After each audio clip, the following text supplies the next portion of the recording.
The breakthrough is only half the work. The other half is spreading it to the rest of the world. Gary Tan. So you have this movement, this nonprofit, this idea, but you don't really know how to share it beyond just the people in your network. So how do you spread ideas in a way that reaches millions of people's lives on the daily? And that's exactly what we're going to be covering on this week's episode of MasterTalk. Hi everyone, Brendan here from MasterTalk, on your go-to channel to mastering your talk. And today I'm going to teach you the art of how to reach millions with your message. So let's get into it. Number one, focus on mastering one medium of communication that impacts millions of people's lives. The mistake that most of us make is we try to be everything to everyone. We try to practice every single medium of communication at the same time, and we become average at all of them. That's why we don't stand out, why our message doesn't resonate with as many people as possible. Joe Rogan was really good on stage, but the medium that made him famous was podcasting. Lewis Howes was the same thing. YouTube, it was Casey Neistat. He put a lot of his life force, his energy, his hours into making the best videos, and he created magic. Same thing with Mr. Beast. It was video. For Seth Godin and Tim Urban, it was blogs. People around the world, millions of people would read their blogs. And for JK Rowling, it was books. So for everybody, the medium is different, but the common thread is they all tried the mediums, but they mastered one or two. So I encourage you to really think about, out of all of them, where do I see myself in 10 years? Where can I put most of my energy and find the most success? And for me specifically, it was video and podcast guesting. That's where I spend 80 to 90% of my energy. I don't have a blog. I don't really host a podcast, though I guest on a lot of them, and I still haven't written a book. So even at this stage of my career, I'm largely focused on just two mediums of communication, and I barely just reached the million people served if you look at the total amount of views that I've accumulated on video since I started my social media career and business. So that's the encouragement for all of you. Get really good at one medium that personally excites you and drives enthusiasm in your life, and you'll reach that million in no time.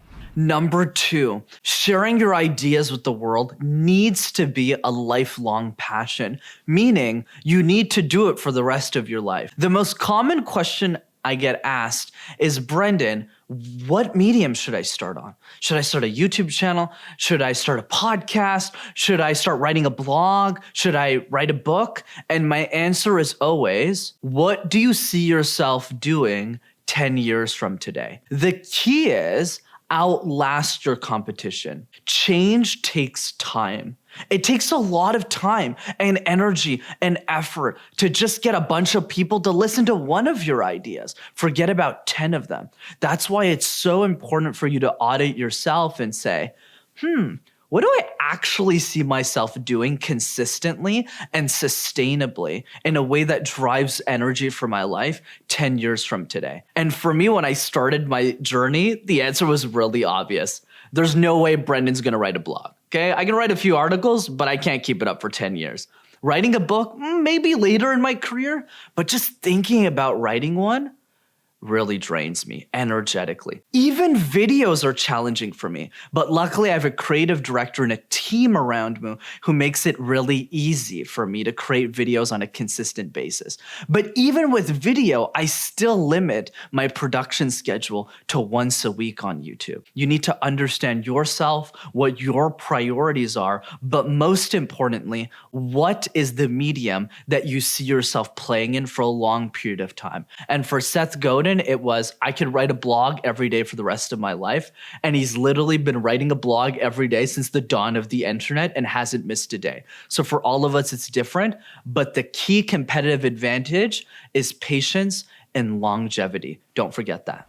And finally, number 3, all change begins with a clear understanding on who actually needs you the most. Let's face it, everyone. There are over 8 billion people in the world, And most of them don't even speak English. So you need to be focused on understanding, wait a second, who is that person that actually needs me the most right now and why? And you know what's funny? So many of us focus on that 1 million person number. I want to impact 1 million lives, but they don't start with one. How many conversations are you actually having with the people that you want to serve? And what is the quantity of those conversations? There are so many dinners, lunches, coffees that I've had, not just with one, but with hundreds of people that I thought could benefit from communication information. And I just listened to them. I understood their challenges and I take their ideas so I can create better information and content for everyone else. And that's why I love Ali Gadet's quote on this. If you help one person, the world will give you permission to help everyone else. And the reason that resonated with me is because I started with the person I was comfortable with, who wasn't a big CEO, who wasn't a big executive, but rather a 9-year-old girl. Then it was a 12-year-old boy. Then it was people my own age. Then it was managers and so forth until I ended up impacting a larger group of people. Same thing with podcast guesting. You think I started guesting on podcasts with 50,000 downloads? Absolutely not. I've been on the most random shows who had 1 listener, 7 listeners, 3 listeners, because I wanted to know why the host even wanted to interview me in the first place. And I learned so much from those conversations, and that's what makes me better. So if you want to change the world, you need to realize that step 1 is to figure out who actually needs you the most and why. And often, if you serve that person, they'll introduce you to 70,000 other people like them, to 5,000 other people like them, until you've impacted everyone. As Gary Tan says so well, the breakthrough is only half the battle. The other, which I would argue is much harder, is how do we distribute those ideas? How do we share them so that it spreads throughout the rest of the world? And that's what I challenge all of you to do. Don't just spend time creating amazing products and services and ideas, but spend an equal amount of time, if not more, figuring out how to distribute that content to the masses. And that's exactly how you reach millions of people's lives. As always, if you enjoyed this week's episode of MasterTalk, be sure to smash that like button and subscribe to the YouTube channel as well to see more videos like this. And I love to do free communication workshops over Zoom every 2 weeks. And if you want to join in on those, just go ahead and click the link in the description. I would love to see you there.